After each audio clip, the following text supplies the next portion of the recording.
Welcome to Parenting 101. Do you ever feel less like a parent and more like a full-time referee, just blowing the whistle on meltdowns and misbehavior all day? What if you could trade that whistle for a detective's magnifying glass?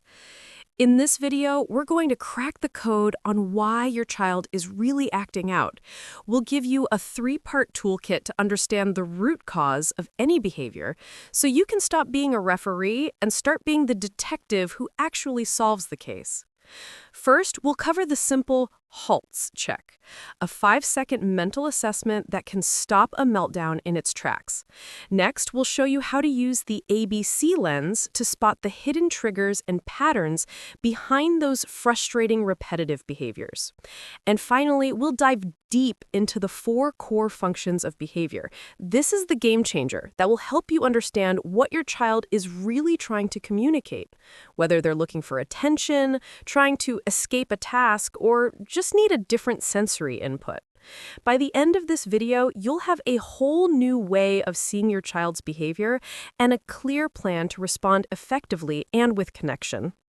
Let's look at how we can use the HALTS check as a quick mental assessment you can run before intervening in a child's misbehavior. The core idea is that many undesirable behaviors are not a conscious choice to be naughty, but rather a symptom of a basic, unmet physical or emotional need.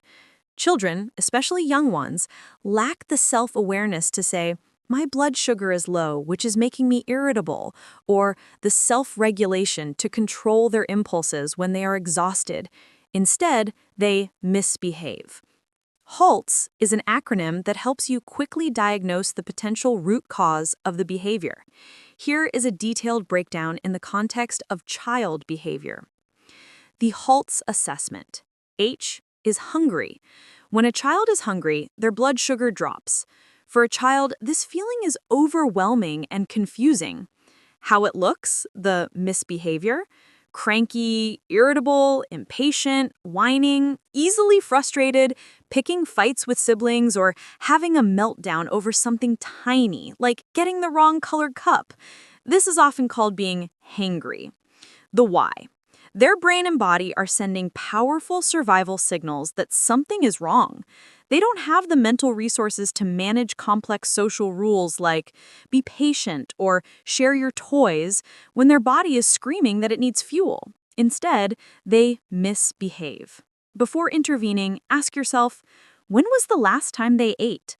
A small, healthy snack like cheese, nuts, or fruit might solve the bad behavior in 10 minutes, whereas a lecture or a timeout would only make it worse. A is for angry or anxious. Anger is often a secondary emotion covering up fear, anxiety, or frustration. Anxiety is a state of high alert and stress. How it looks, the misbehavior: yelling, hitting, throwing, or defiance, anger. It can also look like controlling behavior, asking repetitive questions, refusal to try new things, or shutting down, anxiety. The why. When a child is angry or anxious, their downstairs brain, the emotional, reactive part, is in control, and their upstairs brain, the logical, problem-solving part, is offline. They are in a state of fight, flight, or freeze. They cannot be reasoned with in this state. Before intervening, ask, did something happen to make them feel scared, frustrated, or powerless? Like a toy was taken, they're worried about going to school? Your first job is to help them feel safe and calm, co-regulation, not to punish the angry outburst. L is for lonely, disconnected. Children have a fundamental biological need for connection with their primary caregivers. How it looks, the misbehavior. This is what is often mislabeled as attention-seeking. The child might be clingy, whine, interrupt your conversations, act silly in annoying ways, or even do something they know is wrong, like poking the baby, just to get a reaction from you. The why. To a child, any attention, even negative attention like being shouted at, can feel better than feeling invisible. They're not seeking attention. They're seeking connection. They're asking, do you see me? Am I important to you? Before intervening, ask, Have I given them any positive, focused one-on-one time today? Getting off your phone, putting your arms around them, and giving them 5 minutes of your undivided attention, like, tell me about your drawing, can fill their connection cup and stop the misbehavior. T is for tired. Sleep is absolutely critical for a child's emotional regulation. How it looks? Similar to hungry, but often with an unreasonable or hysterical edge. Crying at the drop of a hat, melting down over putting on shoes, or paradoxically, becoming hyperactive and wired. The why. A tired brain has no brakes. The part of the brain responsible for impulse control and managing emotions, the prefrontal cortex, is exhausted. The child is emotionally fragile and has no capacity left to cope with even the smallest demand. Before intervening, ask, did they get enough sleep last night? Did they skip their nap? The solution isn't discipline, it's sleep. Or, at minimum, quiet zombie time in a calm, dark room. Stressed, sick, or overstimulated. This is the catch-all for other physical or sensory states. Sick, a child who is coming down with a cold, has an ear infection, or is teething, feels physically miserable. Stressed or overstimulated, a child's nervous system can be overwhelmed by too much noise, light, activity, or social interaction, like at a birthday party, a busy store, or even a long day at daycare. How it looks, the misbehavior, whining, sensory avoidance, covering ears, hiding, sensory seeking, crashing into things, irritability, or a complete shutdown. They might refuse to do something simple, like put on their coat. The why, their body is using all its energy to either fight an illness or manage an overwhelming sensory environment. There are simply no resources left for good behavior. Before intervening, ask, are they feeling unwell? Or have we just been somewhere loud and busy? The solution is to reduce the demands. This means changing the environment, go home, turn down the lights, or reducing your expectations, letting them wear the wrong but comfortable shirt. How to use the HALTS Check. The HALTS Check transforms your role as a parent.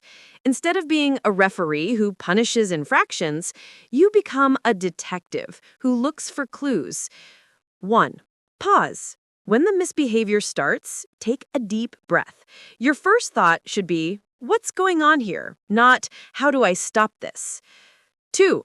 Assess. Run HALTS. Is it snack time? Is nap time late? Did we just have a busy weekend? Did I just get home from work? Lonely. 3. Address the need first.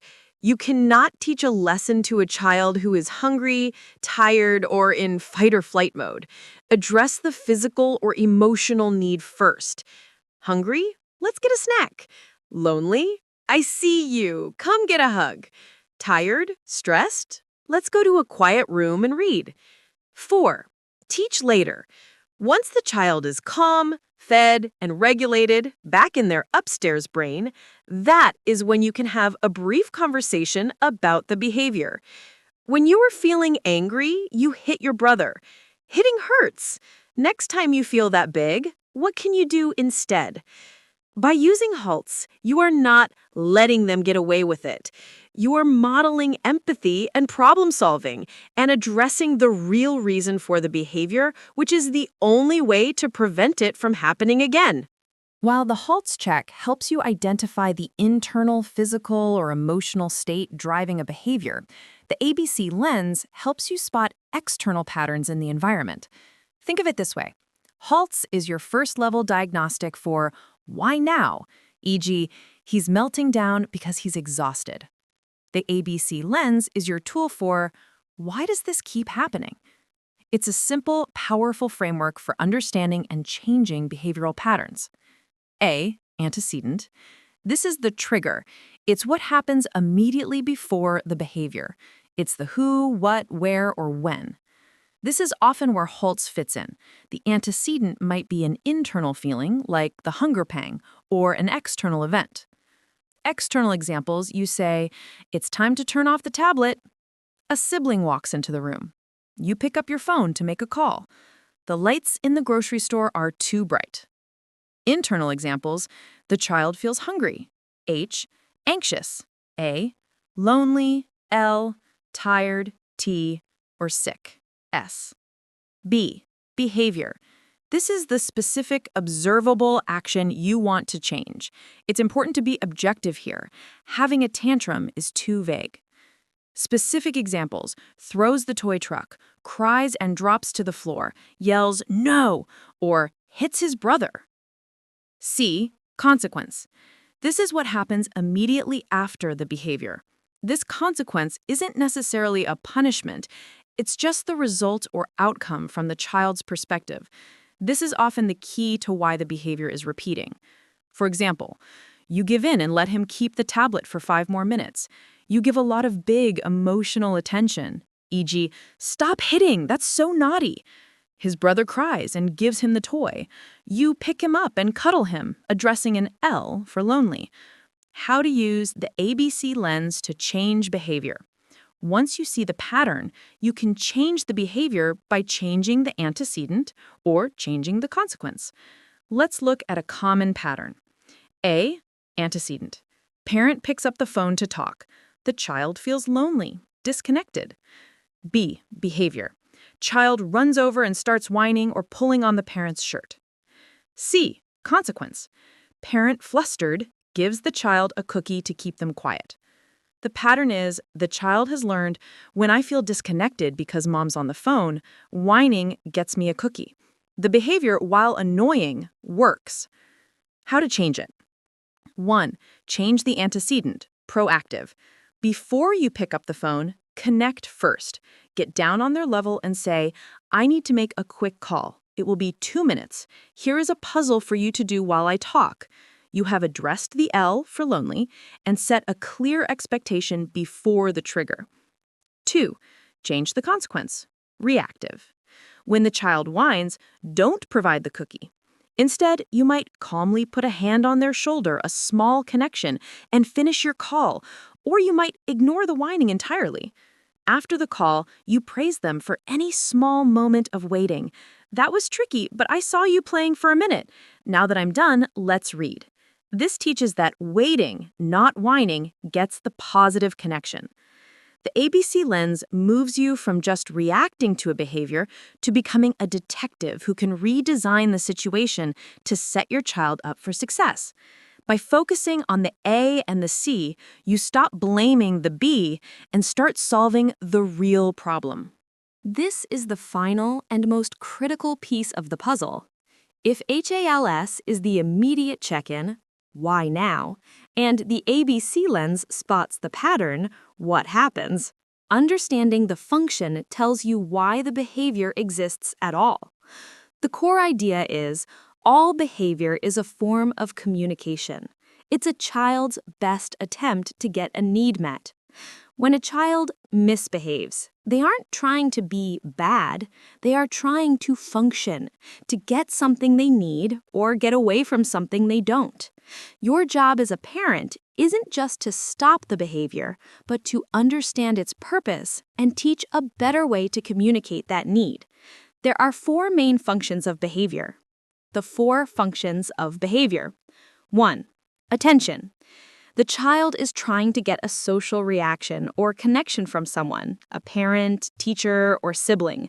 This can be for positive attention, praise, a hug, or negative attention, a scolding, a reaction. It looks like whining, interrupting, acting silly, telling jokes, or even picking on a sibling, which forces you to intervene. It's communicating, "See me, connect with me, am I important to you?" This links directly to the L for lonely in HALS. Escape or avoidance. The child is trying to get out of a current task or avoid a future one. This is often about a task that is too hard, too long, boring, or scary. It looks like dropping to the floor when it's time to put on shoes, throwing a worksheet, hiding when it's time to clean up, or having a tantrum when you say it's time for a bath. It's communicating, "This is too much. I can't do this," or I don't want to. Access to a thing. The child is trying to get a specific item, activity, or food. It looks like grabbing a toy from a sibling, snatching a cookie, whining for the tablet, or refusing to leave the park. It's communicating, I want that. Sensory, automatic. The child is trying to get a particular sensory input or avoid one because the behavior itself feels good, calming, or stimulating. This is automatic because it's not about anyone else. It's purely internal. It looks like chewing on their shirt, humming, flapping hands, rocking, or covering their ears in a loud room.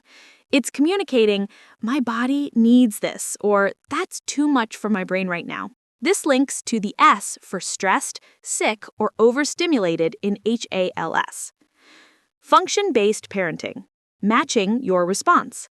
This is where you put it all together.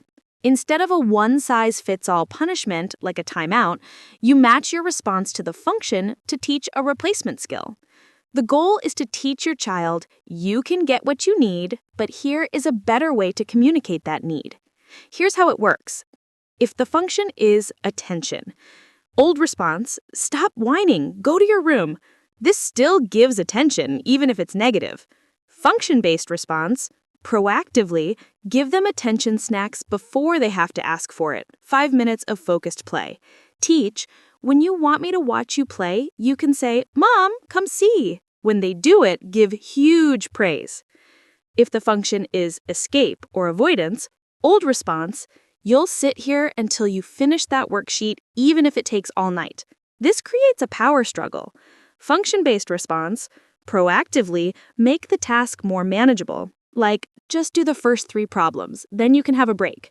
Teach, if your work feels too hard, you can ask for help or ask for a break. Asking for a break is a much better way to escape than throwing the paper.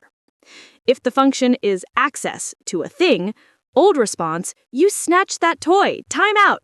This doesn't teach them what to do next time. Function-based response, proactively practice sharing and taking turns before the conflict happens. Teach, when you want the truck, you can say, my turn, please, or can I trade you for this red car? Then you practice it. If the function is sensory, old response, stop chewing your shirt. That's gross. This ignores the need and just adds shame. Function-based response, proactively notice what they need and offer a safe alternative. Teach, it looks like your body needs to chew.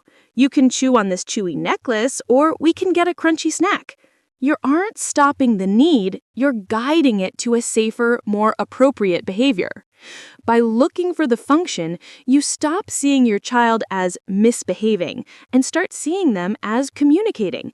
You shift from being an enforcer to being a detective and a coach.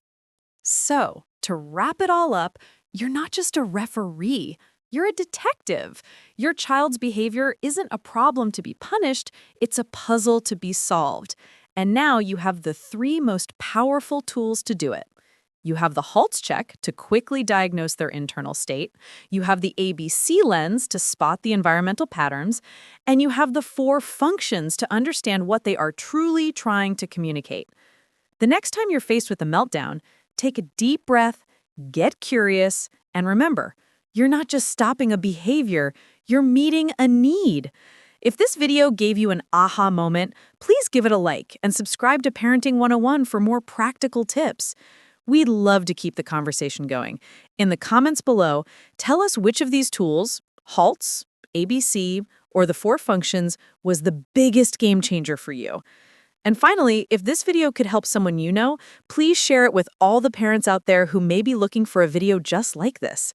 Thanks for watching. We'll see you in the next one.